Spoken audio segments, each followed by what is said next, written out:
আসসালামু আলাইকুম বন্ধুরা, আপনারা কেমন আছেন? আলহামদুলিল্লাহ, আমি ভালো আছি। আজকে নিয়ে আসলাম ফ্রাইড রাইসের রেসিপি। হাফ কেজি মুরগির সিনার মাংস নিয়েছি, 1 টেবিল চামচ আদা রসুন বাটা, 1 টেবিল চামচ পরিমাণ জিরার গুঁড়া, মরিচের গুঁড়া, মুরগির মশলার গুঁড়া, গরম মশলার গুঁড়া, পরিমাণ মতন লবণ, 1 টেবিল চামচ পরিমাণ কর্নফ্লাওয়ার। একটা ডিম দিয়ে মশলার সঙ্গে মাংসগুলো ভালোভাবে মেখে 10 মিনিট আমি রেস্টে রেখে দেব।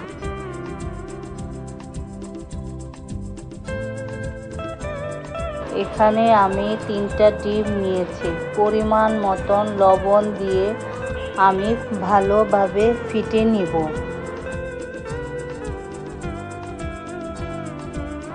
গাজরটাকে 1 চিমটি লবণ দিয়ে হালকা সিদ্ধ করে নিই।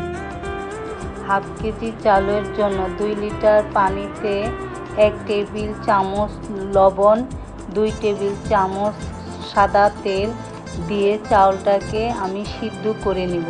অর্ধেক সিদ্ধ হওয়ার পর 1 টেবিল চামচ পরিমাণ ভিনেগার দিয়ে ভালোভাবে চাউলটাকে সিদ্ধ করে নেব। সিদ্ধ হয়ে গেলে আলাদা পাত্রে রেখে দেব। ফেটা ডিমগুলোকে ভালোভাবে ঝোড়া ঝোড়া করে ভেজে নেব।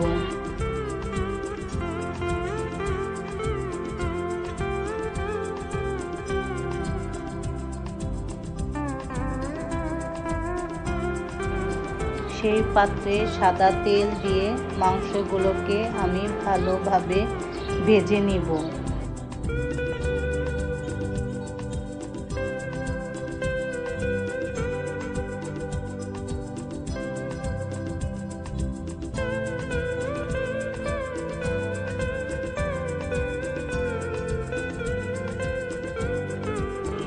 ভাজা হয়ে গেলে মাংসগুলোকে একটি পাত্রে আমি তুলে নিব।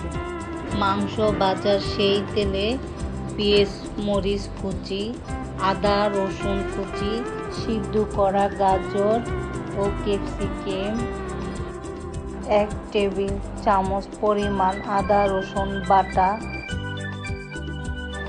স্বাদ মতন লবণ,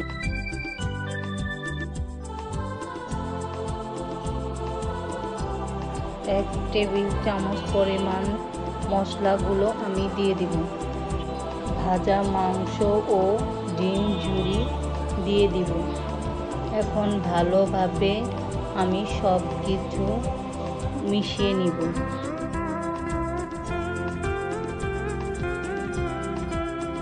দুই টেবিল চামচ পরিমাণ সয়া সস, 2 টেবিল চামচ টমেটো কেচাপ ও ওয়েস্টার্ন সস। মাংসগুলোর মধ্যে রাইস দিয়ে 2 প্যাকেট ফ্রাইড রাইসের মশলা দিয়ে ভালোভাবে নেড়েচেড়ে নিন। ভিডিওটি পছন্দ হলে ফলো ও লাইক দিয়ে আমাকে সাপোর্ট করুন। আল্লাহ হাফেজ।